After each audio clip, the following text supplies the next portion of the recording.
Hi everyone. I haven't made a video on blogs for a long time, because I've forgotten about them. That's why this video will feature all the blogs that came out after October 13th. You can see the previous 2 blogs at the link in the description. To make it more convenient, I've combined all the blogs into one huge one. All information from a certain Studio- member will go in sequence. First the old and then the new. Somewhere at the top will be the information in which blog it was told. Somewhere on the screen will be shown the percentage of progress of Madness Interactive Reloaded. Also, don't forget to like and subscribe to my channel, it's very important to me. Enjoy watching it. Dikkiedik finished the mag boss for the cutscene this week, and now needs someone to animate it. He has corrected a few of his drawing mistakes and continues to correct them. However, he has moved on to creating less detailed agents. He also mentions that MP5K is not as easy to draw as he thought. This week Dikkiedik resolved a story conflict. He rewrote the poster and made a cool note that the character picks up at the beginning of the campaign. He finished the agents owning the MP5K, and he also needs to write the dialogue for the boss. Dikkiedik will create sketches of the backgrounds for the cutscenes, which Koof will use to create the final versions of the backgrounds. A rough sketch of what the vertical levels will look like. After Dikkiedik's sketches are done, Koof will make the final versions of the backgrounds based on my sketches. Dikkiedik recently finished the latest concept art for the vertical levels that Koof uses to create the actual level.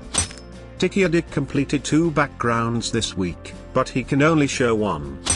This week Dikkiedik worked on the mag machine room, which will appear in one of the cutscenes. He told how he makes the levels. First he models them in Blender and then draws them on top. As he said, it's much more convenient than starting to draw from nothing. Dikkiedik is working on an ammo storage room. Ammo storage room finished.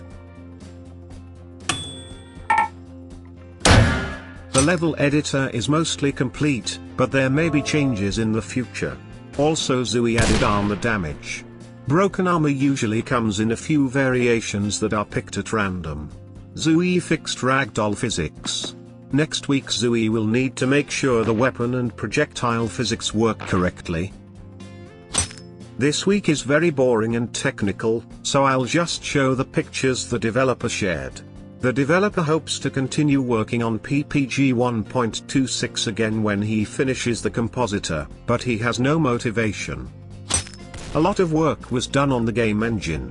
Also, no work was done on People Playground. This week Zooi implemented localization in the game. And a lot of less interesting things, which is pretty boring to talk about. Zooi has been working more on People Playground this week and the 5 preview version is already out. You can see a video review of it at the link in the description. The developer fixed a bug from the original game, when the cursor was out of the playing area. And also made improvements to the game engine. Zooi is working on the community art gallery.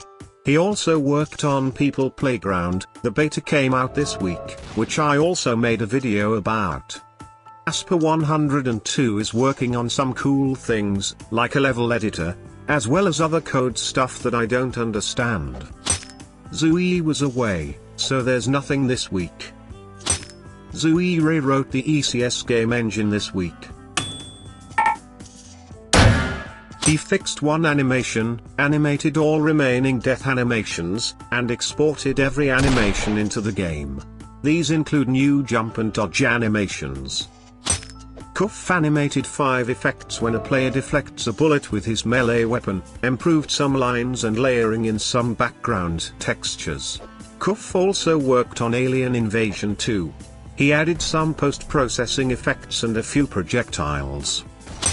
Koof worked on Alien Invasion 2 and made some cute little people. Koof finished improving the lines and started working on the vertical levels. The developer makes these levels with Blender. This week Koof created 1.5 levels. He didn't think it would take that long. He finished the dangerous _ stairs level. The descent level was finished, and a huge circus tent was created. Koof finished the cloverleaf and 2_stairs textures. Now he needs to do some mag attack animation. Koof creates these depth maps by forcing each material to switch between two colors according to the y-axis. Koof animated the fan thing and fixed some depth map issues. Don't forget to like and subscribe, it's very important to me. Also write some comments, it will help my video to promote. See you next time.